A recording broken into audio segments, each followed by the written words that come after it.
Bonjour, et bonjour à ceux qui nous rejoignent aujourd'hui.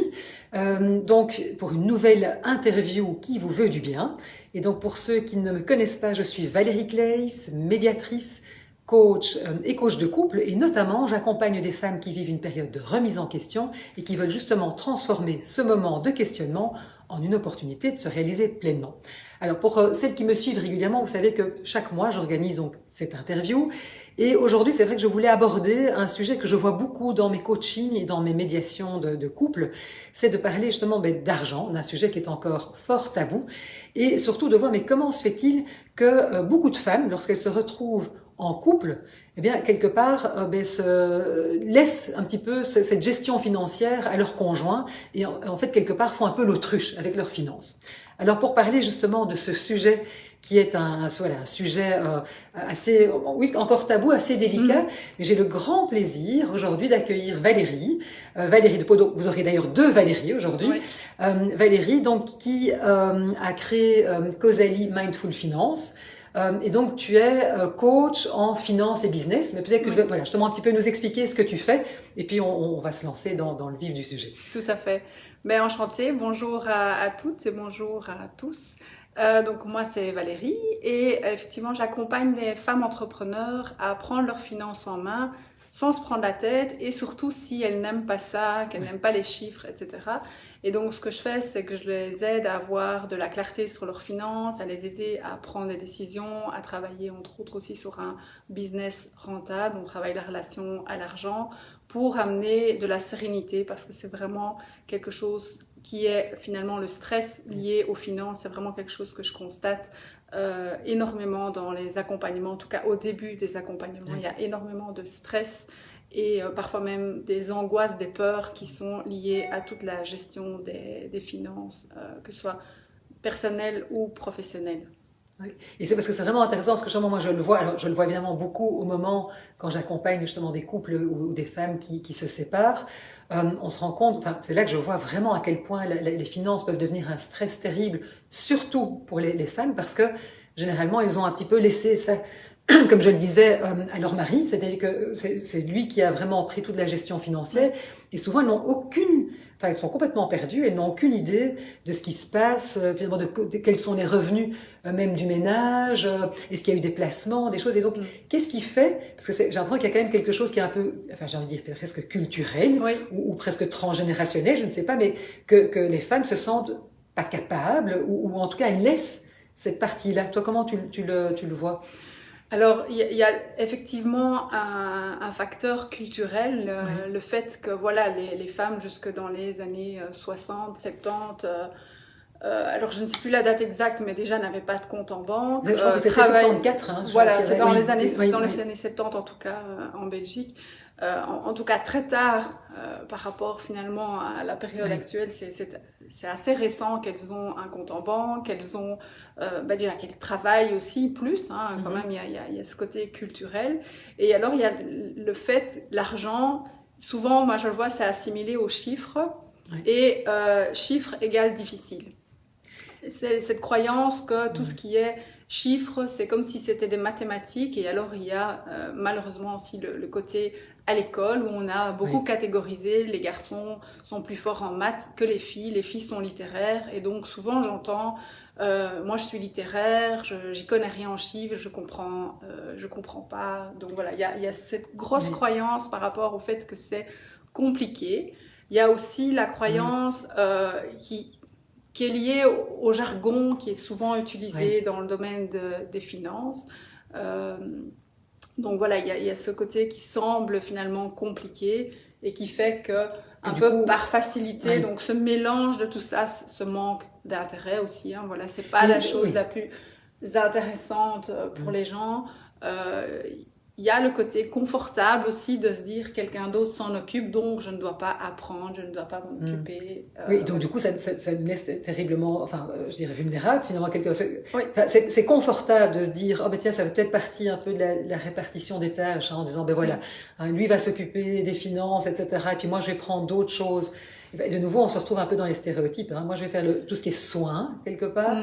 Et puis lui, il va faire les choses plutôt financières, réfléchir aussi aux investissements à long terme. Mais du coup, ça peut... je me dis, comme tu dis, ça vient de notre éducation, de génération aussi, de femmes qui étaient peut-être dans une situation où elles n'étaient pas indépendantes financièrement, de toutes nos croyances aussi à l'école, mais et aussi peut-être un peu de paresse aussi parfois. Il y a... Clairement, il y a un manque d'éducation financière de toute façon globalement, mais c'est vrai qu'il y a un manque d'intérêt. Et alors ce qui se passe, ce que je constate souvent, les femmes, elles vont s'occuper de l'aspect financier, finalement, les courses, des petites choses comme ça, les achats, le petit budget familial. Le petit budget familial, mais tout ce qui est, on va dire, plus sur le long terme, donc l'immobilier, les assurances, les placements, les investissements, elle ne s'y intéresse pas du tout. C'est un peu comme si elle s'occupe de l'argent qui finalement, l'argent qui part. Oui, et pas l'argent qui peut, qui peut sécuriser quelque part et qui... Ce que je vois aussi parfois, c'est que quand il y a des répartitions de budget, l'homme va s'occuper du remboursement du crédit hypothécaire, ou du paiement des assurances, et la femme finalement s'occupe de, je sais pas, les vêtements des enfants, la nourriture, etc. Et donc finalement, quand on a une séparation, ça j'imagine que tu le vois, on commence à regarder qui a payé quoi. Oui, mais la femme a payé la nourriture, donc finalement ce qui ne reste pas, et l'homme a payé quelque chose qui est bien tangible, qui est là. Et donc... Et ça peut... Parce que moi, je le vois dans des séparations où, madame a payé le delaise, entre guillemets, et monsieur le crédit hypothécaire, et puis, pas de bol, pas le bon contrat de mariage, et donc, monsieur repart avec la maison, et puis, madame, c'est gentil, mais le delaise, tout a été mangé, quoi. Voilà, exactement. Et ça, c'est vrai que je le vois beaucoup dans les accompagnements que je fais. Ce qui est intéressant, je trouve aussi, parce que moi j'ai remarqué que maintenant les plus jeunes générations, vraiment il y a même des accompagnements financiers pour des jeunes femmes pour justement commencer à investir de l'argent, pour apprendre justement à investir, que ce soit en bourse ou de manière consciente. Je trouve ça intéressant parce qu'on sent qu'il y a quand même un éveil, je trouve, des consciences et qu'on voit de plus en plus de femmes jeunes. Je parle pas, parce que moi je vois bien, en tout cas, je t'englobe dans ma génération. Tout à fait, et nous on est encore un peu la génération où quelque part... On nous apprenait pas. On nous apprenait pas. Et c'était même, déjà on n'en parlait pas à la maison. Enfin moi, je sais pas, même moi chez moi, on n'en parlait pas. Donc on n'a pas reçu d'éducation non plus financière. C'était un peu normal, c'est ton mari qui s'en occupera, quelque part. Enfin, c'était un peu ça le message qu'on avait. Mais je me rends compte que par contre, ça change avec des générations plus jeunes. Et toi, est-ce que tu vois, toi, les différences dans tes accompagnements, par exemple, selon les âges des femmes, des rapports très différents? Moi, j'accompagne beaucoup de femmes qui ont, en général, plus de 40 ans, donc je suis plus dans notre génération, mais c'est vrai quand j'ai des personnes plus jeunes, en tout cas, ce que je constate, c'est qu'il y a moins de tabous. C'est ça. Et beaucoup plus de volonté, d'apprentissage, de volonté de comprendre les choses, de finalement prendre les choses en main. Et je pense qu'il y a beaucoup moins de tabous à en parler dans les jeunes générations par rapport à notre génération, où ça reste quand même un peu plus tabou de parler et d'avoir une discussion, ne fût-ce que même avec son conjoint sur les finances, parce que moi, budget, etc. Qui paye quoi, comment on s'organise, est-ce qu'on prend un compte commun ou pas, enfin voilà, ce genre de... C'est comme si il y avait encore l'argent, j'ai pas dit c'est sale, mais enfin il y a quelque chose que je sais pas, ce qu'on y met derrière, mais c'est vrai que de se dire, de ne pas avoir une vraie discussion dans son couple où on parle argent, comment on va s'organiser, justement les finances. Moi, je me rends compte le nombre de couples où finalement ça s'est fait un petit peu comme ça, j'ai envie de dire, sans vraiment, sans en parler vraiment de manière consciente. Et comme s'il y avait une gêne à en parler. C'est un sujet qui porte parfois un côté assez lourd. Et donc, aborder le sujet de l'argent, parce que c'est l'argent plus que les finances, finalement. Oui, c'est ça, c'est l'argent. On va toucher à tout ce qu'on a comme croyance des deux côtés.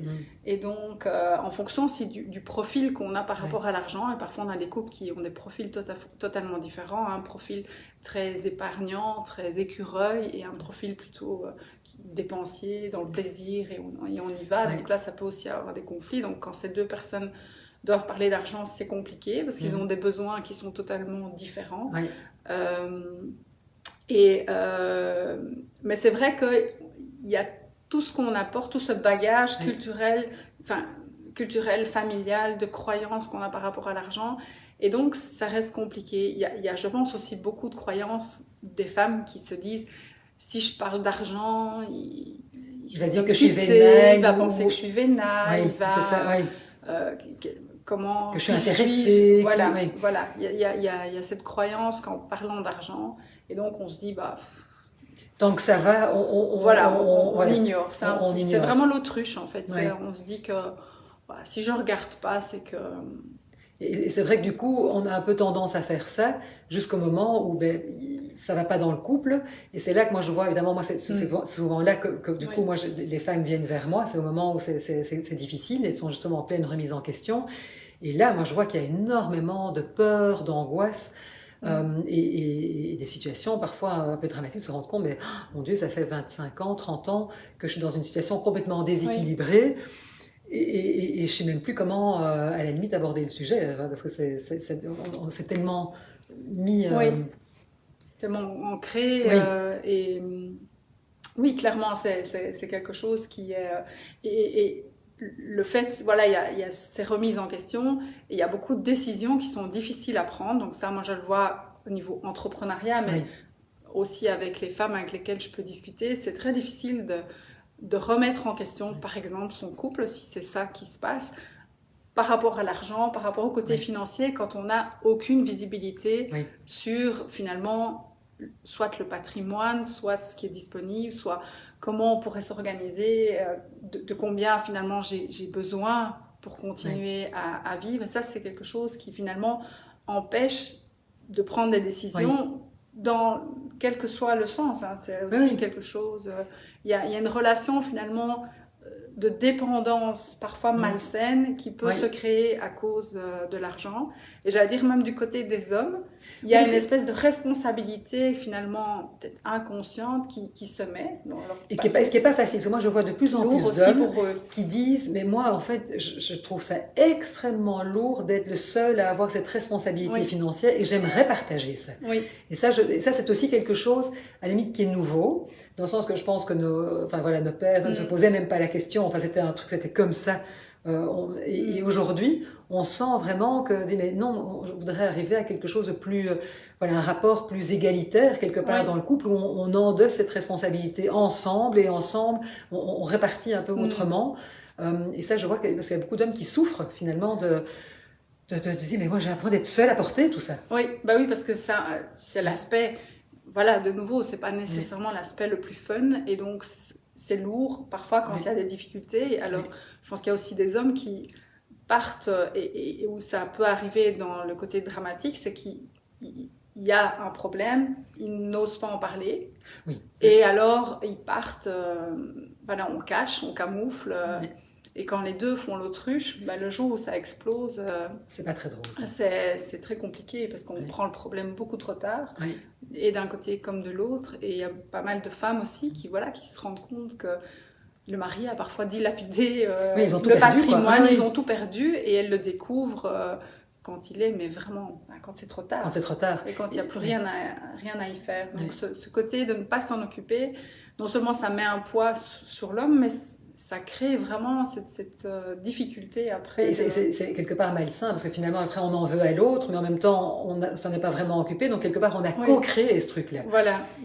Et donc, justement, toi, si tu devais donner un conseil aux femmes en disant, mais voilà, parce que par rapport aux finances, parce que c'est vrai qu'il y a toutes ces peurs, on se sent incompétente, qu'est-ce que toi, tu auras envie de leur dire, tu vois, pour... déjà, de commencer à initier déjà le dialogue. De regarder, peut-être de se fixer une discussion, comme on pourrait avoir une discussion sur l'éducation des enfants ou sur certains choix qu'on doit faire. Je ne sais pas, le choix des vacances, par exemple. avoir une discussion toutes les semaines ou tous les 15 jours sur voilà où est-ce qu'on en est. Faisons un budget ensemble. Est-ce qu'on est tous les deux d'accord? Qu'est-ce qui existe? Donc finalement, de commencer à s'y intéresser et avoir ce dialogue avec son conjoint. Je pense que c'est une première étape. Il faut savoir que voilà, au niveau financier, il y a un apprentissage parfois quand on est, imaginons, avec un patrimoine immobilier ou un patrimoine d'investissement. Évidemment, c'est un peu plus compliqué, mais on peut commencer déjà par qu'est-ce qu'il en est déjà dans la maison, ne fût-ce que où se trouvent les documents. Il y a des personnes qui ne font jamais de paiement, oui, c'est ça, oui, qui ne savent, à la limite, le mari aurait un accident, ou parfois c'est la femme aussi, hein, donc on connaît des hommes qui ne s'occupent pas du tout. Bien sûr, on est bien d'accord qu'ici, on ne veut pas rentrer dans des stéréotypes. C'est ça, un des deux qui s'en occupe pas, et qui fait que le jour où il y a, j'en sais rien, un accident ou une maladie, rien n'est finalement un peu documenté, rien n'est organisé ou structuré, et donc ça rajoute de la pression. Donc déjà, ne fût-ce que savoir où les choses se trouvent, qu'est-ce qu'il en est, quelles sont les factures qui arrivent, qu'est-ce que le ménage paye tous les mois en dehors des courses et de tout ce qui est le classique ménager. Mais il y a tout ce côté assurance, il y a des choses qui arrivent moins régulièrement et dont on ne s'occupe pas.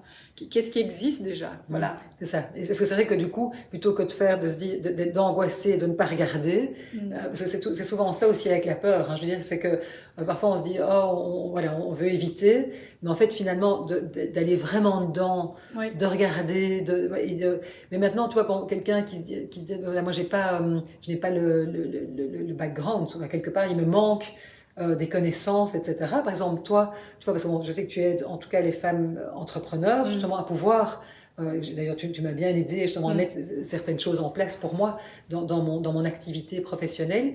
Est-ce que tu fais ça aussi en privé, ou bien c'est plutôt toi tu t'es vraiment axé professionnel, vraiment pour que les entrepreneurs puissent voir clair dans leurs finances, dans leurs rentrées, dépenses, etc. Je me suis a priori axée maintenant sur le côté entrepreneur, mais on aborde parfois le côté privé, parce que quand on est indépendante, et d'ailleurs quand on veut parfois lancer une activité, de toute façon l'élément privé est toujours présent. Là.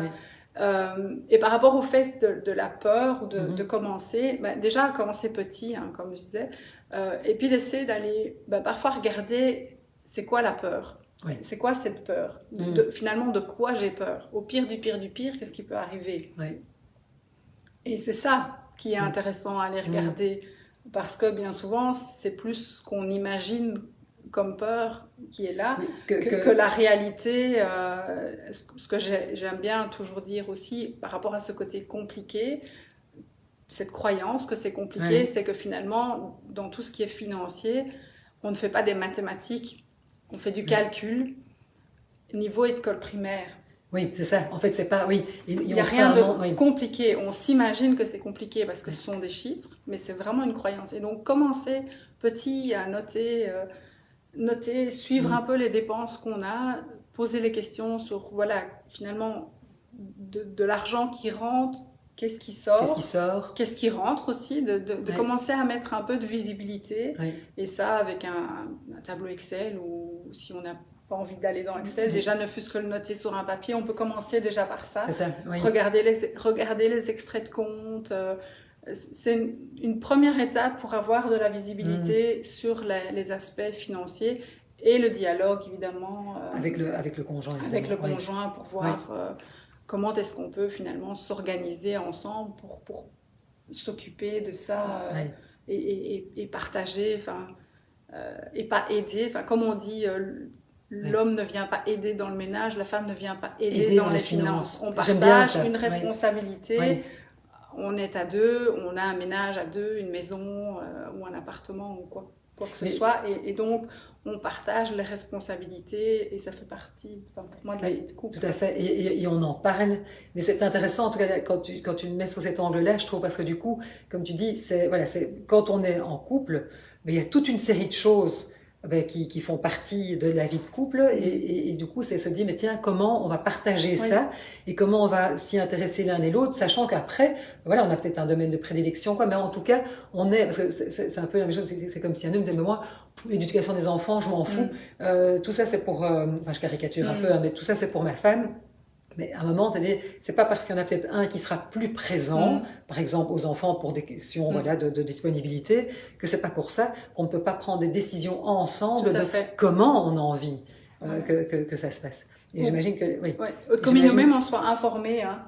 Oui. Quand j'ai l'image qui me vient au niveau professionnel, ben parfois on est sur un projet, il y a certaines personnes qui font les tâches, ce n'est pas pour ça que le responsable du projet est informé de ce qui a été fait, des progrès, etc. Donc, c'est pas nécessairement qu'il faut tout faire à deux, mais au moins avoir la discussion, la prise de décision et que l'un ou l'autre des parties, celui qui ne fait peut-être pas au quotidien, soit au minimum informé de la situation. Et ça, je pense que c'est dans les deux côtés. Il y a a priori...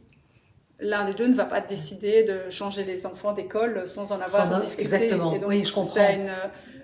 C'est pas pour ça qu'il n'y en a pas un des deux qui va gérer le côté papier, remplir le formulaire, mais c'est une discussion qu'on prend à deux. Qu'on prend à deux. Mais donc c'est vraiment intéressant et c'est ça que je retiens, c'est vraiment de se dire, voilà, justement, arrêtons de faire l'autruche quelque part parce que c'est vrai qu'après, enfin c'est notre responsabilité aussi. En tant que femme de s'y intéresser parce que c'est trop facile de dire après oh mon Dieu ben voilà j'ai l'impression voilà je me suis fait avoir ou enfin voilà on n'a plus rien ou enfin parce que ce soit que le couple reste ensemble finalement ou se sépare ça n'a pas mais c'est parce que c'est trop facile finalement d'aller voir un petit peu nos peurs qu'est-ce qui fait que on n'ose pas y aller mais de se dire ben non c'est quelque part notre responsabilité de s'y intéresser même si voilà, culturellement, ou c'est la tâche de l'autre. Ben non, c'est notre responsabilité aussi de s'y intéresser et d'en parler. Oui, comme on est deux adultes, hein, et le côté bien, avec l'argent parfois, ou dans les relations, on ne doit pas se retrouver dans une situation enfant-parent, quelle qu'elle soit. On est deux adultes et donc ce sont des choses qu'on discute et qu'on fait finalement en adulte. Et ne pas s'en occuper, c'est un peu prendre une place d'enfant et donc forcer l'autre à prendre une place de parent, ce qu'il n'a pas nécessairement envie de prendre non plus, d'ailleurs. Oui, c'est super intéressant. Mais écoute, en tout cas, Valérie, je te remercie pour ce partage. Et voilà, et donc quelque part, même quelle que soit votre situation, finalement, il n'est pas trop tard pour commencer à regarder ses finances. Tout à fait. Donc, il n'est jamais trop tard et c'est moins compliqué qu'on imagine. Souvent, on en fait un monde et il suffit de commencer. C'est comme un petit pas à la fois. Un petit pas à la fois, voilà. Et ce que je recommande souvent, par exemple, à mes clientes, c'est commencer déjà par rassembler les papiers, regarder un petit peu les papiers, faire un peu de classement, etc. Ce sont les premières étapes et commencer à regarder, à noter ce que vous dépensez, ce qui rentre et discuter. Dialogue, je pense. C'est la clé. Et c'est vrai que si c'est compliqué d'en parler, parce que parfois c'est vrai que c'est pas facile d'en parler à deux, à un moment ça vaut aussi la peine de se dire on peut aller voir un médiateur, un coach de couple pour parler de ça parce que finalement c'est un sujet qui est important et qui peut vraiment quelque part j'ai envie de dire pourrir la vie de couple. Ça peut vraiment mettre beaucoup de stress, de difficultés, donc voilà, en parler très clairement. Et se faire aider, effectivement, et se faire accompagner ne fût-ce que pour engager le dialogue. Engager le dialogue. C'est vrai que, on sait bien avec l'argent, finalement, le sexe, l'argent, ce sont encore toujours des sujets tabous. C'est quand même les deux sujets tabous encore, et la mort. Je pense que. Discuter de la mort, c'est tout aussi important. Tout aussi important, mais voilà. Et donc, c'est lié. Et c'est lié, tout ça. Mais oui, parce qu'organiser aussi sa succession, son départ, comment on va faire, parce que le nombre aussi. Moi, je vois ici, c'est souvent des femmes, de nouveau, qui se retrouvent en n'ayant aucune idée de rien, où rien n'est organisé, et c'est aussi terriblement angoissant. Et j'allais dire, avant la mort, il y a toute la partie retraite, qui est aussi importante. Tout à fait. À vérifier, voilà, quand on n'a pas travaillé, ou quand on n'a pas travaillé toute une carrière complète, et ça arrive, beaucoup, beaucoup de temps partiel, ou de pause carrière à certains moments, de congés parentaux, ou de personnes qui ont été au foyer pendant longtemps, ben, ça a un impact sur la retraite. Et donc, en tant que femme, vérifiez ce qui est en place pour vous. Après, Et c'est vrai que c'est intéressant de vérifier aussi le jour où on décide, par exemple, de faire une pause carrière pour s'occuper des enfants, qui est de dire, mais au fond, qu'est-ce que je mets en place à ce moment-là, justement, peut-être pour compenser le fait que je ne vais pas travailler pendant un certain nombre d'années. Mais c'est toutes des discussions, en fait, à avoir et qui ne sont pas faciles, parce que c'est vrai que c'est pas encore dans... Enfin, aujourd'hui, je vois que ça change, mais pendant des années, ça n'a pas été des discussions qu'on s'autorisait à avoir. En fait. Oui, c'est parfois confrontant comme discussion. Oui, hein, donc, pas toujours facile. Exactement. Mais Valérie, en tout cas, merci pour ce partage. Avec plaisir. Et voilà, et donc n'oubliez pas, il n'est jamais trop tard pour commencer à s'occuper de ses finances. Tout à fait. À très bientôt. Au revoir. Au revoir.